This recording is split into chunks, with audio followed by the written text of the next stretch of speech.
Bonjour, bienvenue à toutes et à tous sur Cocotte TV. Aujourd'hui, une nouvelle vidéo de présentation et on va parler alimentation ATX 3.0 et PCIe Gen 5 avec la MSI MPG A1000G. Un bloc qui, comme on vient de le dire, est en ATX 3.0 et PCIe Gen 5. Il propose 1000 watts de puissance en 80 plus Gold.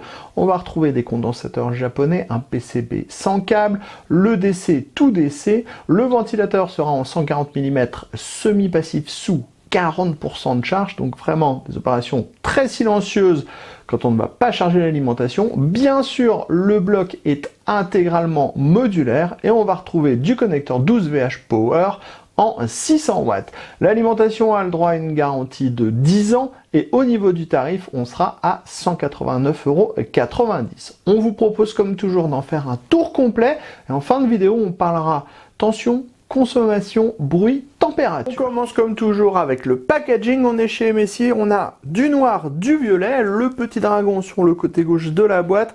Ensuite le ATX 3.0 compatible PCIe 5 Ready, c'est normal puisqu'on est sur une alimentation de dernière gène. On va avoir le bloc avec le marquage MPG, puisqu'on est sur la gamme MPG, donc on connaît déjà un petit peu ce design, puisqu'on a déjà testé des alimentations dans cette gamme. Ensuite, la référence A1000G PCIe 5, les logos 80 plus Gold et les petits multipliés par 2, multipliés par 3 qui expliquent qu'on va pouvoir taper 2 fois plus de puissance sur un coup instant et 3 fois plus de puissance sur le GPU pendant quelques secondes. C'est tout simplement l'ATX 3.0. On passe sur le bundle.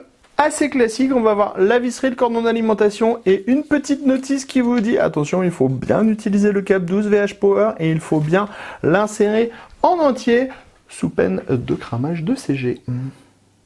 Les amis, avant de découvrir le reste de notre vidéo, on vous propose un petit peu de réclame pour GVG Mall, notre partenaire pour les clés Windows, un partenaire qui nous soutient depuis plus de 2 ans et on utilise très régulièrement les clés Windows pour nos machines, on utilise aussi les clés Office. Alors, comment ça fonctionne? On vous montre rapidement. Vous allez sur le site GVG Mall. Ici, vous tapez Windows 10. On prend l'exemple de Windows 10.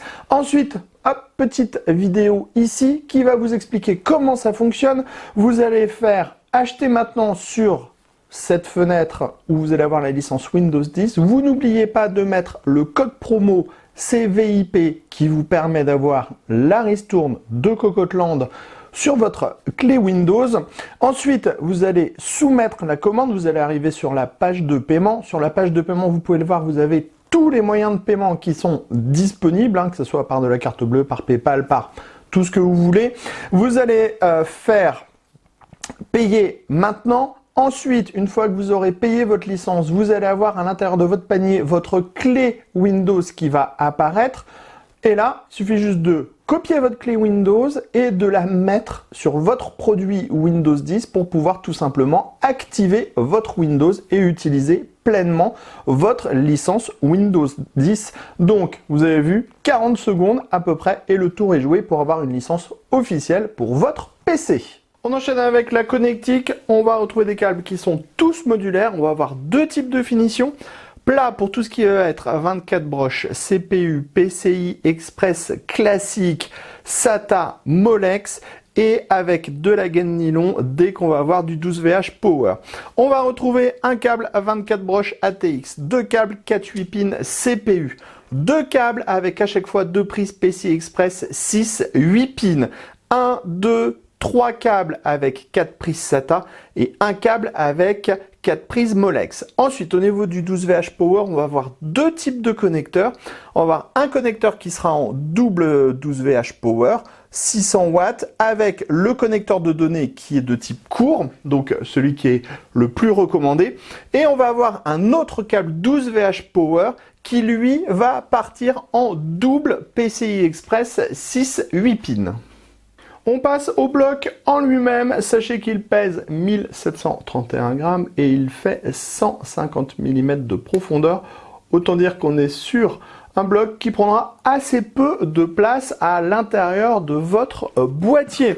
Comme on l'a déjà dit, on est sur la version 1000 watts du bloc avec une certification 80+ Gold.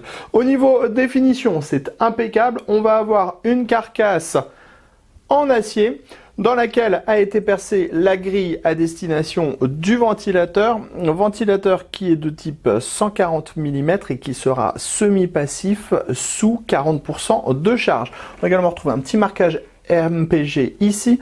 Là, on va avoir une petite grille additionnelle en aluminium, un MPG additionnel là aussi en aluminium et on va avoir le petit dragon MSI. À l'avant, on va retrouver les différents connecteurs à destination des câbles modulaires du bloc. Si on tourne sur le côté droit, vous allez voir, on retrouve les très belles finitions avec de nouveau une petite plaque en aluminium et un MSI marqué dessus. Ensuite, on va avoir ici de nouveau une plaque en aluminium avec un dragon, quelques petits marquages sur le bloc et de nouveau les connecteurs à destination des câbles modulaires, mais c'est logique puisqu'on n'a pas vraiment changé d'endroit. À l'arrière, on va avoir une grille d'extraction avec des trous qui sont assez gros. On va avoir le bouton ici pour sélectionner le mode de fonctionnement du ventilateur, passif ou semi-passif ou actif, pardon. Ensuite, on va avoir l'interrupteur et ici le dispositif pour pouvoir intégrer le cordon d'alimentation à l'intérieur du bloc.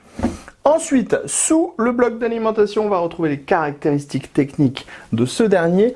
On va avoir un rail 5 volts de 22 ampères, un rail 3 volts 3 de 22 ampères et un unique rail 12 volts de 83,5 ampères qui propose 1000 watts de puissance. Au niveau du bloc en lui-même, sachez qu'on est donc sur du 80+ Gold. On a des condensateurs qui sont 100% japonais. On va voir le DC tout DC. Le ventilateur est en 140 mm. Il est passif sous 40% de charge, mais si on veut un ventilateur actif, vous pourrez l'activer. On a bien sûr du 12VH Power en 600 watts. Enfin, sachez que la garantie est conséquente puisqu'on sera sur une garantie de 10 ans pour ce modèle. Il est temps de passer à quelques informations complémentaires sur ce bloc. Déjà, celui-ci est tout petit, 150 mm de profondeur, ce qui veut dire que on va avoir un encombrement minimum à l'intérieur du PC. Ensuite, pour les tensions, sachez que c'est très très bon. Je regarde mon petit papier juste ici. Le 3 volts 3 passe de 3,28 à 3,26. Bien sûr, vous avez le petit tableau qui s'affiche. Le 5 volts passe de 5,02 à 4,98 et le 12 volts passe de 12,17 à 12,07. C'est très bon. Au niveau des consommations, le bloc est excellent au repos, 61 watts. C'est vraiment très bas pour du 80+ Gold, c'est pas mal. Bon, c'est aussi parce qu'on est sur du 1000 watts de puissance, donc on est vraiment dans le range où ça va consommer le moins. Ensuite, en charge, on va être à 728 watts. Là aussi, c'est excellent. Bien sûr, vous avez eu le petit graphique pour pouvoir constater tout ça. Ensuite, on va parler du bruit. Le bruit, on a ce ventilateur qui est passif sous 40% de charge. Donc, clairement, sous 40% de charge, donc sous 400 watts, le bloc fait absolument zéro bruit. Une fois que le ventilateur va se mettre en route, quand on va tirer 700 watts avec notre alimentation, on va passer à un niveau sonore dans la pièce de 54,1 dB à 54,3 dB. On augmente de 0,2 dB, donc autant dire que ça ne s'entend pas du tout, c'est ultra silencieux. Par contre, ventilateur ultra silencieux, gros mode passif, ça veut dire qu'on va avoir des températures qui vont être un petit peu plus hautes comme la moyenne, comme vous pouvez le constater avec l'image infrarouge juste ici.